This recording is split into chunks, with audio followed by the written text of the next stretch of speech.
Palantir is one of the most searched stocks on MarketBeat, and ARK Invest CEO Kathy Wood upped her stake in the stock recently and added about $4 million across multiple funds. The company is enjoying broad-based growth, and AI may be a big catalyst. Let's talk about it.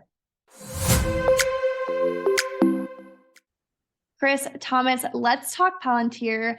Chris, I do know from our group chats that you recently took position in this stock, but I want to know, what was the tipping point for you? I'm always curious to hear from different people on how they arrived at the decision that this was the buy for them. So tell me about it. So Palantir is a stock that I've had on my watch list since the company went public by a direct listing. And that was, I think, in 2021. And I have had several friends of mine who are in the IT arena who kind of tapped me on the shoulder and said, "Hey, you might want to look at Palantir." And I'm like, "Okay." And I started looking at it, and I didn't want to touch it right as it was going public, but I noticed that there were some fairly reasonable objections, I thought, to owning the stock. The biggest of which was that the company wasn't profitable yet. But there were some other objections, like it relied too heavily on government contracts, and the company just kind of overcame that.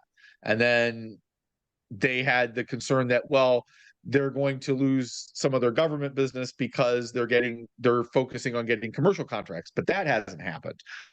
And then there was some concern about, well, the company uses a lot of stock-based compensation, and that's dwindling.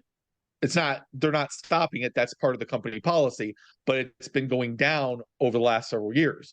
So for the last year or so, the only thing that's really been keeping me away from the stock was the fact that it wasn't profitable. Mm-hmm. And sure enough, 2 quarters ago, it turned its first profit.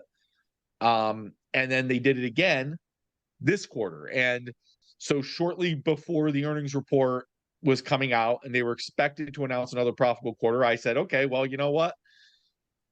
That's been the one thing holding me back. I'm going to take a chance, and I did. And it turned out to be a fairly smart bet for me, smart investment. I'm not looking to add to my position right now, but it was that was kind of the whole process that I went through. It's what you do kind of when the stock's on your watch list. You're watching it and you're trying to give yourself a reason to say yes. Well, I just want to say that I love how you said you had a friend that nudged you to go look at this stock, because I just want to say that MarketBeat, that's what MarketBeat wants to do for investors. We're telling you what stocks to look at, so we're going to play that role for you. But Thomas, moving on to you, I just find out things sometimes. We can thank our content manager for that. But I understand that you started a position in this stock as well. Same question to you. What convinced you that this was a buy? If you would, tell me about the technicals. What are you seeing there? Well, it's kind of a lot like Chris said. I mean, it's been interesting from the beginning. It's cloud, it's security, it's data management, but the profitability, the government focus was kind of like, it's a good company, but shifted gears, started offering their services to the public, cash flow improves, profitability shows up, and the charts look good. So that's why I got into it, because the stories all added up. And as we've spoken before, if you match a story with the chart, you can usually get a pretty good outcome from it. And that's what I saw. That's what I did.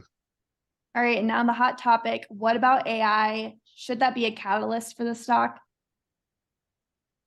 Well, if you listen to Palantir, you'd say, sure. I mean, their last earnings report, the CEO said that they had unprecedented demand for their artificial intelligence platform, and that they have a huge leg up on the competition that is not being totally priced into the stock yet. Again, some of that you have to take with a grain of salt. That's what companies do during their earnings reports. And it's not like Palantir's CEO hasn't been known to make fairly bold claims in the past. But if you believe that the company did show in its earnings report that there are real-time applications being used with Palantir's AI, specifically in the defense sector, and if you believe that that's going to translate into revenue and profits down the road, then certainly, yeah, AI is going to be a big driver for the stock that is not totally priced in yet. And that's the key factor, is it's not priced in yet. Thomas, do you have a take on AI with this? Well, yes, AI is definitely supporting the market in general right now. NVIDIA just proved that with their results. But like, Chris says, Palantir needs to solidify its position. But the point I want to make is that Palantir is in AI services, right? And so right now we're in the beginning of the AI boom, and that's all going to be about infrastructure, which is really the chips. The chips, you have to have the chips to drive the AI. Over the long term, AI services will be the larger portion of the market, and it is the larger growth opportunity. So it might not result in some big moves right away, but over the long term, I think if you were going to pick a stock between Palantir and NVIDIA, just talking about AI, NVIDIA just had its AI boom priced into the market, and Palantir's is not. So I think that Palantir would probably be a better choice. Well, I think we're going to be talking NVIDIA here soon. So if you're watching this video now, head over to that video. Chris, did you have anything else to add with that? No, Thomas summarized it really well. All right. Well, thank you guys so much for sharing your insights. It's evident that both of you saw potential in this company for various reasons.